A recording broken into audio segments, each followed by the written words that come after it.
Let's give him a big round of applause, Dan Saffer.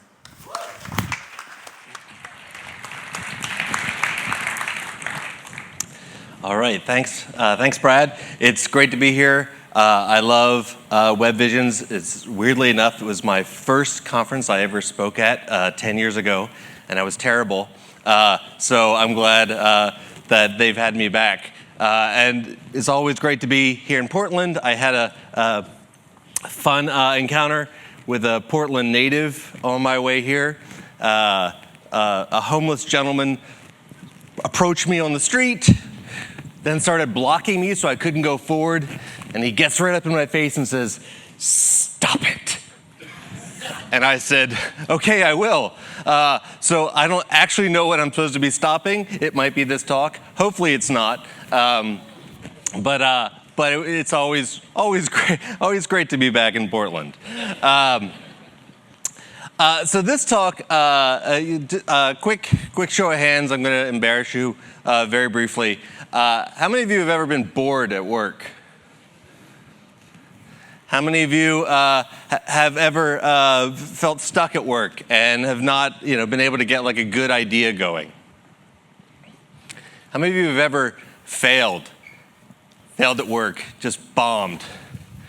Great. This talk is for you. This talk is for all of you. I dedicate this talk to you people who are my people. Because this talk is really about how you can overcome those things, how you can be more creative. But first I'm going to tell you a secret, namely that I do not like the word creative. It comes from too many years working in agencies where there's the creative team, as though we had a monopoly on creativity. But the other part is that I've never thought of myself as a creative person. I never, even though my job title for so many years was creative director. I was actually supposed to be, directing creativity. But I just never liked, and I never felt being creative, even when I was creative. I never felt, I always thought of creativity as like this guy. And I never felt like this guy. Or you start thinking about creativity, people like, Virginia Woolf or Toni Morrison, or, Einstein, Shakespeare, all those people. And you start thinking about that, and I've never felt like that. I've never felt like that. But I know that I have been creative. I know I have. In 2008, I had a really creative year. I started a conference. I had a couple cello recitals. I was doing a whole bunch of design projects. I started my own design studio. I wrote a book. But then the weird thing was, by 2011, all that was gone. It was all gone. I left the company that I started. I was broke. I had no job. Nobody was inviting me to come speak at events like this. My book that I had out was terrible, and I never thought I was going to write another again. And I was working on some really terrible projects for some really terrible companies. And frankly, I just never knew whether I was going to be creative again. It just seems like, well, this is kind of the end.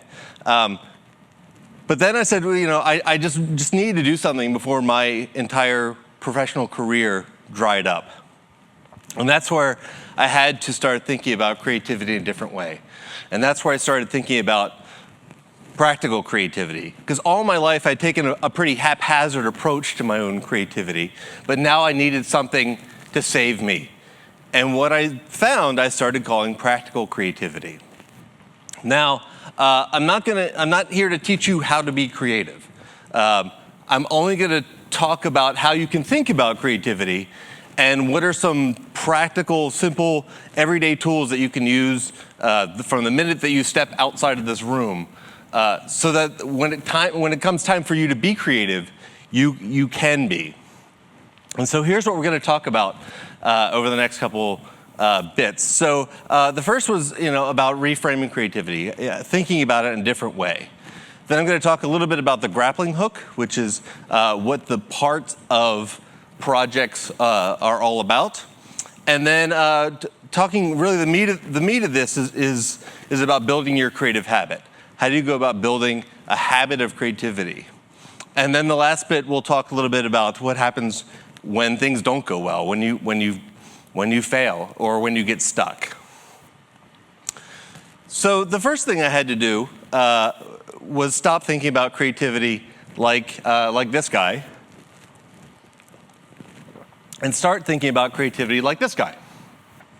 This is Michael Beirut. He's a partner at the New York design firm Pentagram. He has more awards than probably everyone in this room put together. He was a former president of American Institute of Graphic Arts. He's done work for Saks Fifth Avenue, the New York Times, Rock and Roll Hall of Fame, et cetera, et cetera, et cetera. Very, very creative, very accomplished guy. So it surprised me when I read this that he said. So, he said, I don't think design involves that much creativity. It involves creativity in the way that doing a crossword puzzle involves creativity.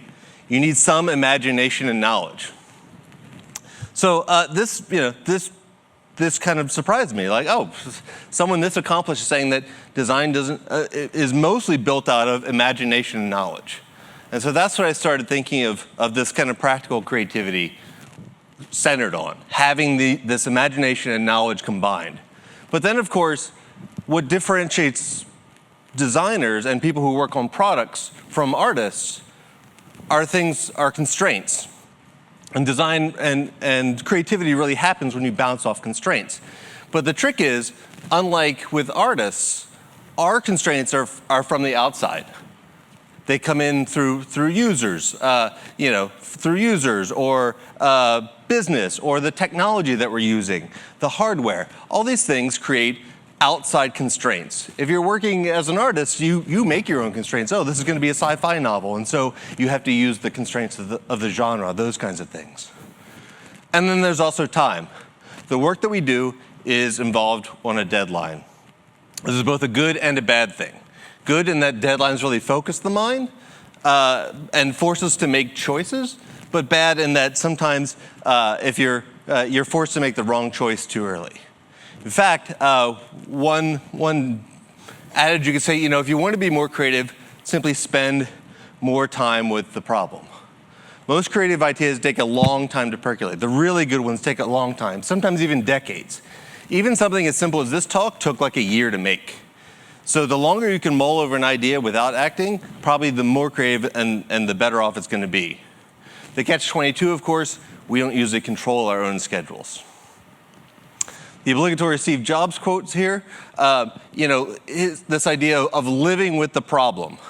Living with the problem, I think, is extremely important. And I think this is where the value of user research comes in, is simply living with the problem longer than you might otherwise have, and learning to think about the problem from multiple angles, some of which may not be your own. So that's how I started to think about creativity. But then I was like, well, how do I start redoing the work again? What is the work to me? If I was no longer constrained to being creative, how did I start to work, to think about the work? And that's where the grappling hook comes in. So grappling hooks, for those of you who don't know, beloved of ninjas everywhere. There's a hook, you throw it up, there's a line, you climb up the line. Beloved of ninjas and design ninjas too, I guess. But what's interesting is you can think about creative projects and creative products as a combination of the hook and the line in a grappling hook. So the hook is what draws people in. It draws the audience in, draws the creator in. It probably draws what drew you or your clients in as well. So often the problem comes with its own hook. It's a solution to the problem. So, and sometimes we call these features, sometimes we call these micro interactions. So things like, hey, what if I didn't have to wait for a taxi? Or what if there was a bookstore that had, every book? The hook answers what is interesting or memorable about this product. I mean, hooks, we know what these are, right? So that, the whole, musicians know what hooks are. So, but the trickier thing is the line. Once we know what the hooks is, Then you have to ask what the line. The line is the thing that gives the work resonance. It's the theme or the melody that ties everything together. So in the kind of work that we all do, that is usually some kind of metaphor or design principles or interaction model that ties all the features together into a whole. This line is the idea that, the structure, the spine, the theme that ties everything together. So things without hooks are unremarkable, kind of boring, or things without the line seem kind of frivolous or disjointed. They're just a collection of features. So where do we get these? Where do we get hooks and lines? So as John Cleese said, where we get ideas from, but we don't get them from our laptops. The idea is that, getting started is really the hard part, which is why I think practical creativity is in some ways a little bit easier than art. We get a lot of problems handed to us. We don't have to generate these things ourselves. These kinds of things can help you really find hooks, if only by inverting them to find the opposite. So what if my thermostat wasn't dumb, instead was smart? Or, what if I didn't have to guess which restaurants in this neighborhood most people enjoyed? And lines are even harder to find because you have to search for that deeper truth out there of what the product is and what it really means to people. Now, this is not easy, and I've made a complete list of things that inhibit creativity. Everything. So almost everything is going to distract you from being creative. The mundane tasks that you have, Twitter, Facebook, RSS, television, email, that podcast that you enjoy binging on so much, the full season of Daredevil that you have to watch on Netflix. Everything is going to seem a lot easier and more enjoyable than doing something creative. I mean, instead of doing this presentation, I had to find out what was the top 25 sitcom episodes of all time. I just had to know. But in order really to do something different, to be something different, you have to do different things. A really depressing statistic is that 90% of what we do every day is habit. We get up, we brush our teeth, we eat breakfast, we go to work, we do this, we do that. It's habit. But in order to be more creative, you have to both break out of your routine and create a new routine, a creative routine. And that's where building the creative habit comes in. So before you think that I regularly do all these things, this is as much a checklist for me as it is for all of us. As soon as I find that I'm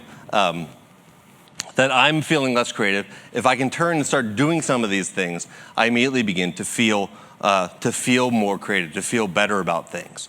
So, but if I had one thing to tell you about what it is that you can do to be more creative, it's this one thing: prepare. Not only prepare immediately before you're being creative, but also long-term preparation as well. To be creative at a moment's notice often requires that you've done a lot of preparation so that you have that imagination and knowledge that Michael Beirut talks about to draw upon at that moment's notice. So the first and kind of easiest thing to do to build your creative habit, read books. Not these books. Seriously, when you get into design, you want to grow. You want to start stretching your mind. Fiction's a great way to do this, especially things like science fiction or historical fiction, things that give you a different perspective on either our times now or our times later. When you're starting out, you do definitely want to read design books. Read as many of them as you can. But once you're established, I urge you to read as few as you can. Now, this next one is about blocking off time for creativity. So this is obvious. You just can't expect creative stuff to happen. You can't expect projects to kind of get themselves done. You have to make time for them. You have to really fit that time in. And it's always better to have a smaller, consistent block of time across many days than to wait for some future date where you've got, a large block of time somewhere. Oh, that mythical 2 hours that you're going to have, on Saturday to really spend time. that often just doesn't happen. For me, blocking out just a small bit of time every day allows me to do things like write books, because you can write a full book in a year in very short bursts if you just are consistent with it. And importantly, it's important to know when you are the most creative.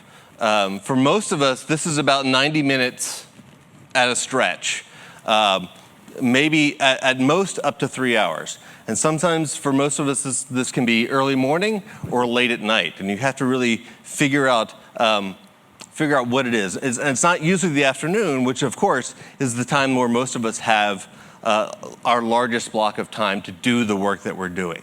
But importantly, you never want to do your peak creative work during your off-peak creativity time.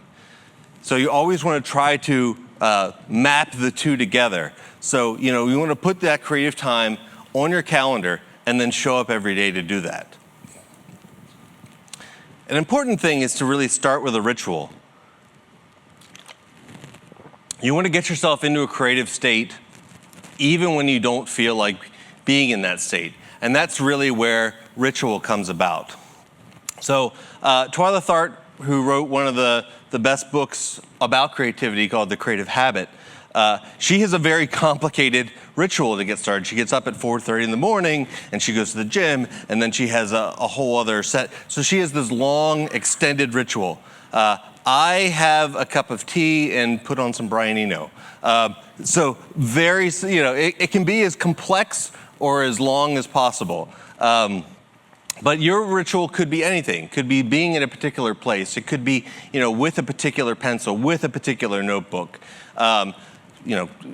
There's all kinds of things. I heard of an author who, watched out his window and counted until he saw 3 cars pass, and then he started to work.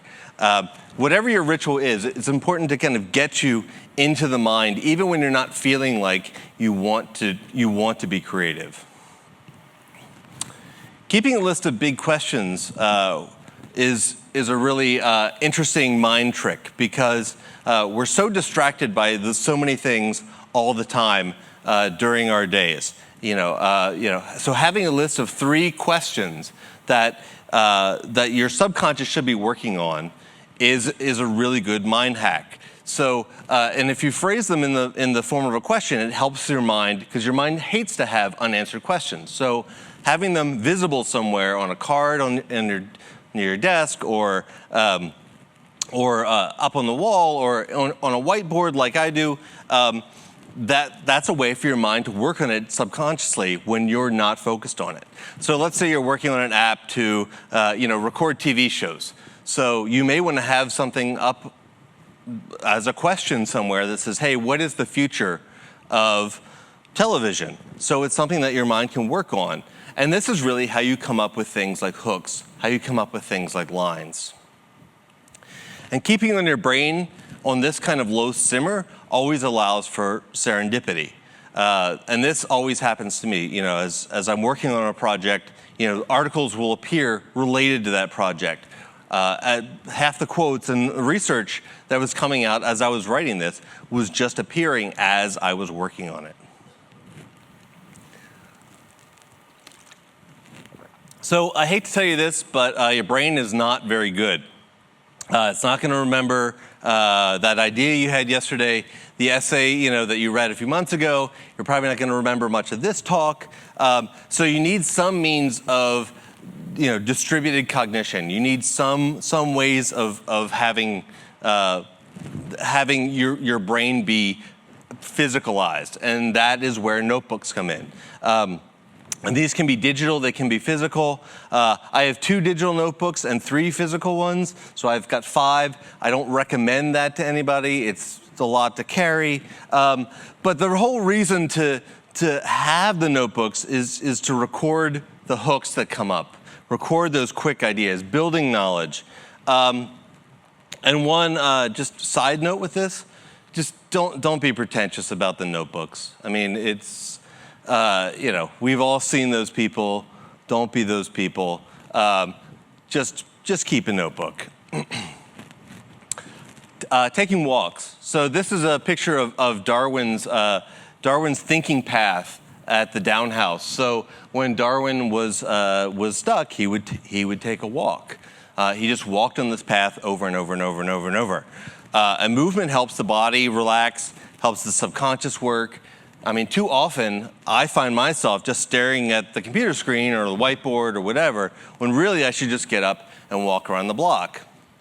And there's a lot of research that says that this is a great idea. So this is a Stanford study, 2014. So walking indoors or outdoors, boosted creative inspiration.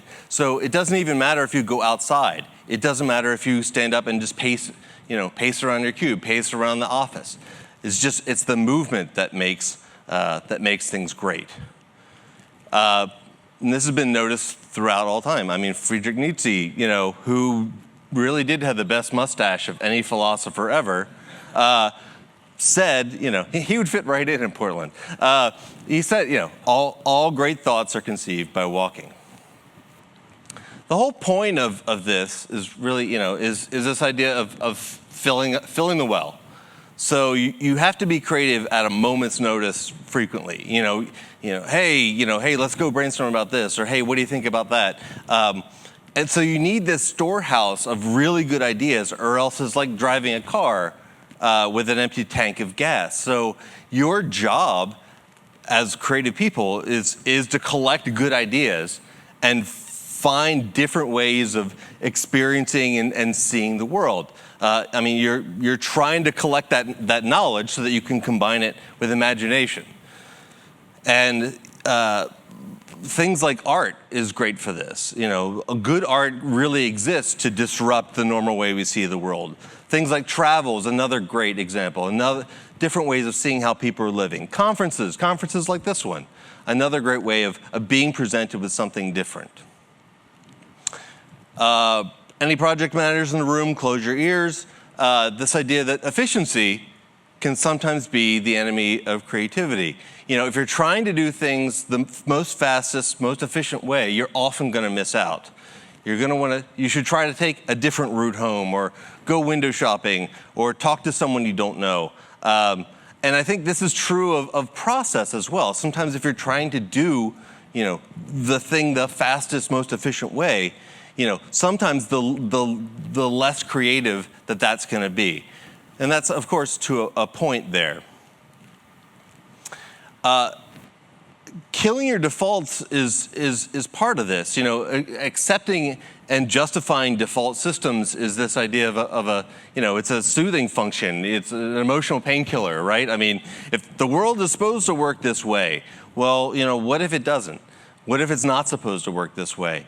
Accepting that the world is how it is taking away some of our agency, and thinking about different ways that the world could work is a pathway to creativity.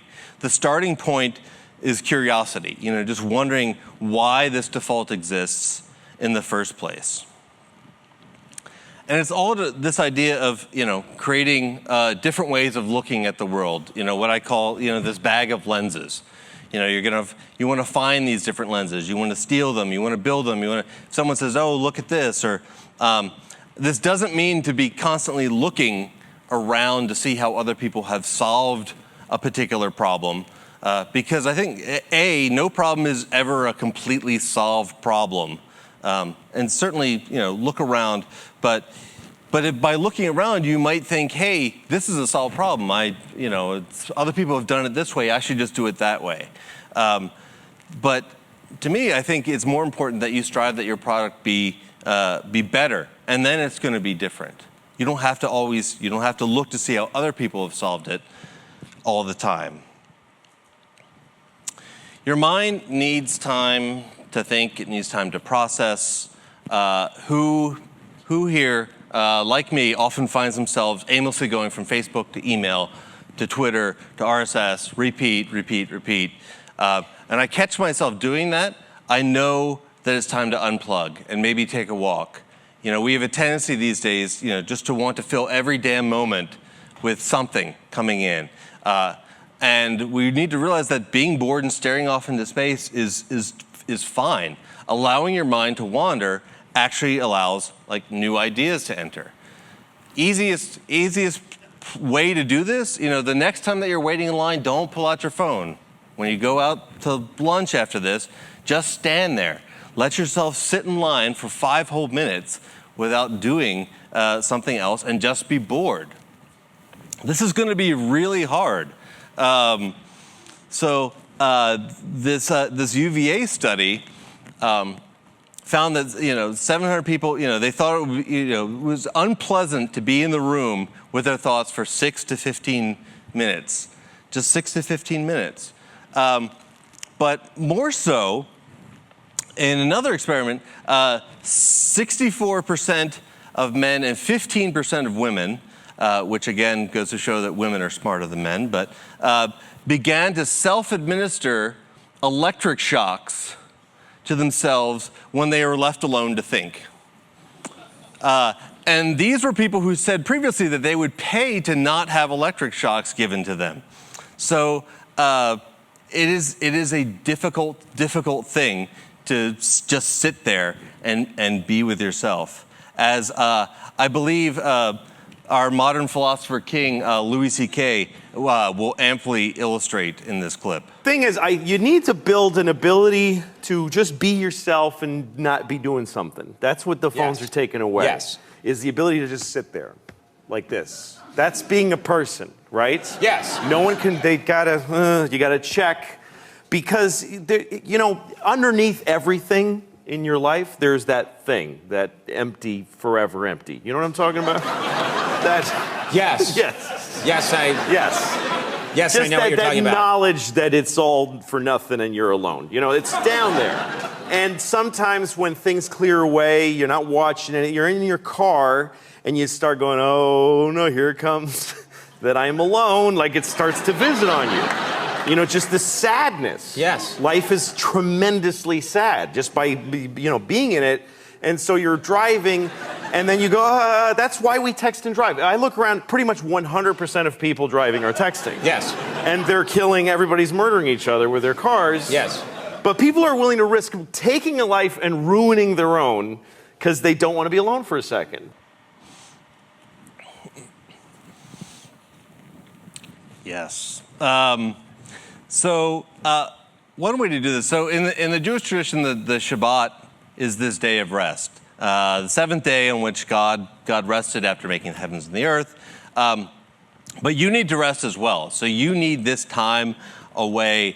So this is the idea of taking like a screen sabbatical or screen Shabbat.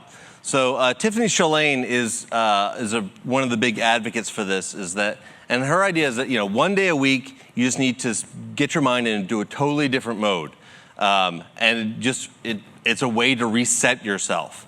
And for me, it's just pick a weekend day, because weekdays are going to be too hard. And even a half day is going to give you a lot more perspective on your work.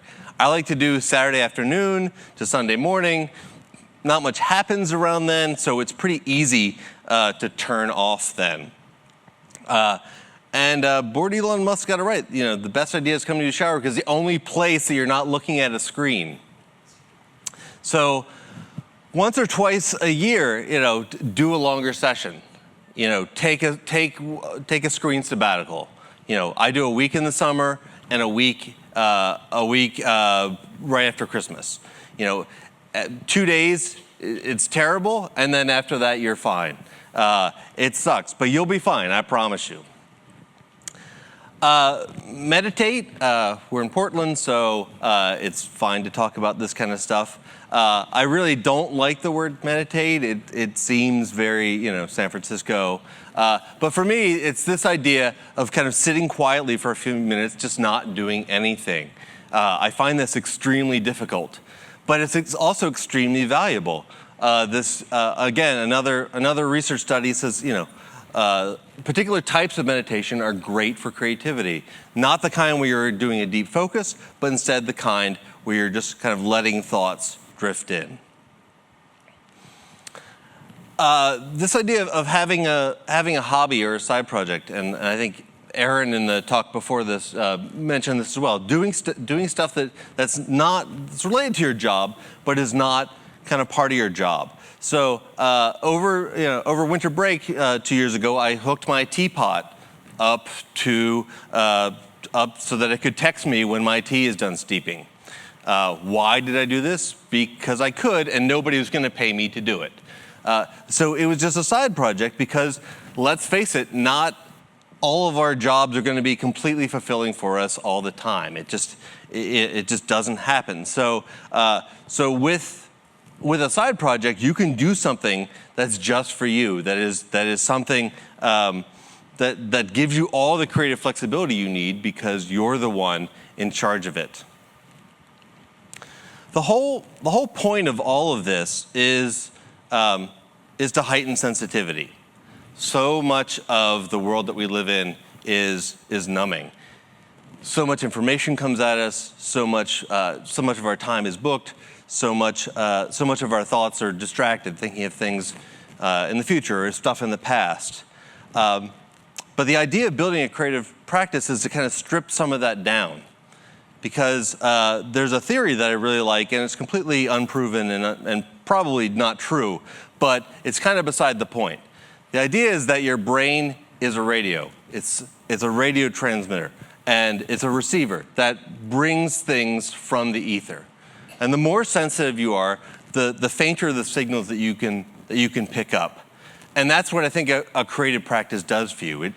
It's sandpaper to all that stuff that comes at you every day. And it allows you to receive these signals from everywhere. So there is a Zen proverb that says, after enlightenment, laundry. This is the laundry portion of this talk. So one of the things that we do when we increase this sensitivity to ourselves, it also makes us more vulnerable. And to me, there's never been, a harder time to be creative because you do get this instant feedback. Being a creative person in the past was much easier. You would do something and maybe, a small number of people might see it, or a review would come out in the paper, or, a couple, but now we get instant feedback. You put something up and like 3 minutes later, like there's, somebody on Twitter saying, oh, that's stupid, or, no, I could design a logo better than that. And I get it all the time. These are just a sample of some of the things I've been called, in the last year. And I'm all like, yeah, we miss you, Prince. So it's this idea, to be good, to be creative, you need to have that thin skin, but you also need a thick skin as well. And it's not just for writing. In order to create products, you need to be thin-skinned, but in order to ship products, you need to be thick-skinned. One way to do this is to really focus on making a body of work and not just any one individual piece, not one individual product.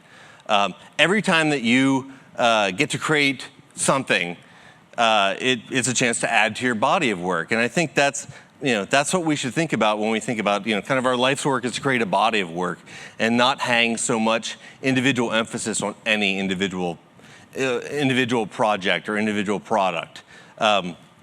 Just as one example, so Picasso made about 10,000 pieces in his life, maybe as many as 30,000. And that's like one piece of art a day for like 27 years at a minimum. And they weren't all good.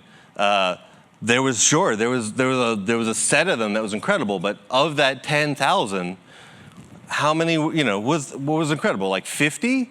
So you're probably going to fail a lot when you're doing this, and that's okay. But you never want to celebrate failure itself. You celebrate the learning from failure. Oh, like that nice fail right there. Because failure sucks. I mean, I think my 2011 when I failed, that was terrible. You know, the people who tell you to like celebrate failure are people that have never had like a real failure in their entire lives. Because failure can just be devastating. And if you don't believe me, I'll show you my credit rating. It's terrible. So instead, celebrate what you learn from failure. Now, what to do when you get stuck? So at any moment on a project, you can get stuck. You can have things happen. You've got a writer's block. You've got a deadline. You can't. You're not in flow. So I'm sure most of you have seen this famous diagram from Csikszentmihalyi. It's, again, one of those things that they show at every design conference. But what no one really ever tells you in this is what to do if you're not in flow, if you're anxious or if you're bored. How do you get out of that? And so the whole point is, how do we adjust the variables to make things easier or harder for ourselves? So the first is around boredom. So let's start with the boring stuff. You know, how can we make something that's boring more interesting? So I think Thoreau has the key here, which is that the spirit in which you do it, whether is how you can make stuff more interesting. If the task is boring, make the way that you do it interesting. And the best way that you can do that is to make it personal. Make it personal. You know, what do you want to get out of this project? What do you want to get out of this task? What do you need to learn? What interests you? And Paul Sauer here says, I think designers who don't make it personal do terrible work, because the more that you make it personal, the more that you're willing to go that extra mile. That extra bit of motivation that you need is, hey, because I'm getting something out of this. Now, the other part is around, what if the challenge is too high?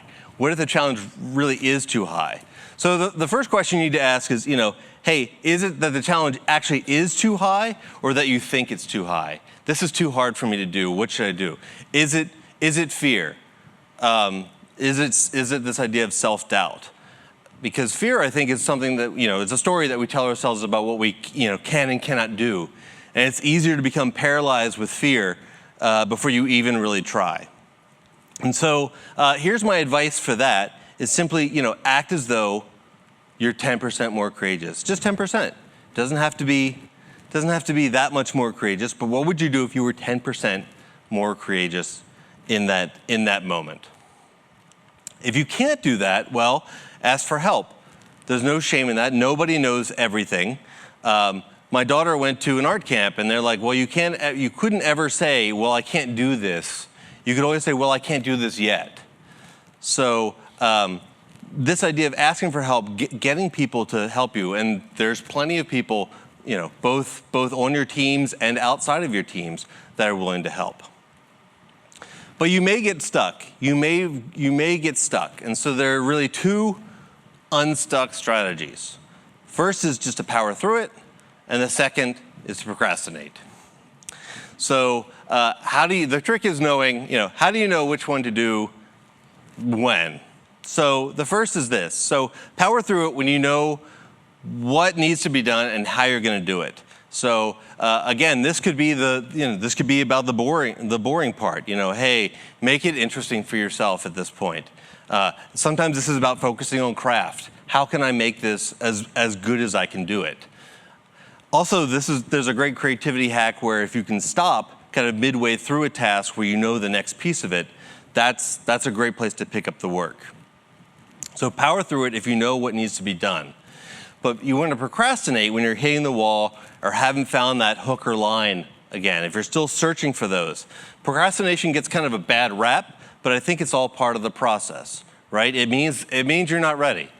It means your brain is working on something, behind the scenes, or it's trying to, it's looking for that hook, or it's looking for that line. And some of it is to think about, hey, what's the feeling behind the procrastination? Are you stressed? Are you afraid? Are you doubting yourself, your abilities? And sometimes removing those, or even just writing those down or thinking about those, unblocks you. Now, there are some better ways to procrastinate So things like, being able to, hey, take a walk. Again, it frees up the mind, frees up the body. I'm going to apologize for the next image I'm going to put in your mind. Woody Allen sometimes takes a couple different showers a day to unblock him. But that's another thing. Taking a shower, you're warm, you're hot. You're not thinking about things. Your body's relaxed. It allows your subconscious to work. Doing things like taking a drive, things where you don't have to think very much about it. Going somewhere new. Something that I hope that we'll all experience tonight, drinking alcohol. Again, a known thing for helping to unblock people. As my friend Jeff Bean says, alcohol is for generating ideas, caffeine's for documenting them. So. Because really, it's sometimes only when we stop trying that the solution arrives, and that's your moment of Zen.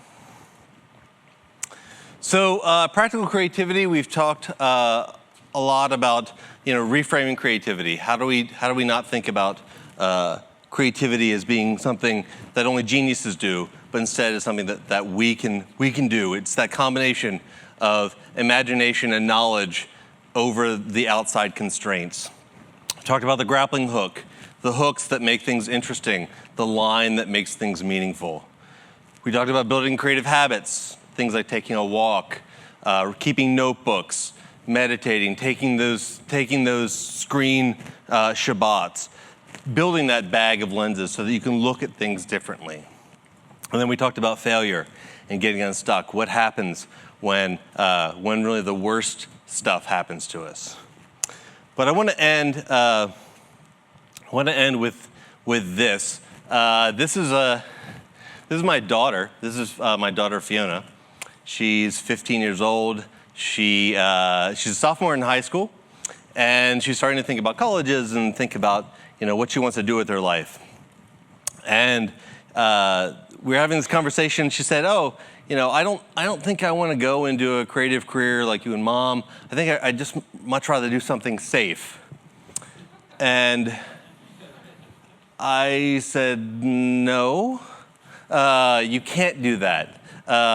This is the advice that I gave her. I said, "No, you need to be weird. You need to be unusual. You need to be creative, because that's what's going to save you." We're approaching a time where, by some estimates, 2 billion people are going to be out of work thanks to automation and algorithms and robots and those kinds of things. So anything that machines can do, they will do. But the only thing that you can really do to protect your livelihood and protect the work that we all love is to do things that those things cannot do. And that is simply to be weird, to be unusual, to be creative, because that's what's going to save you. Thank you. It's great to be here.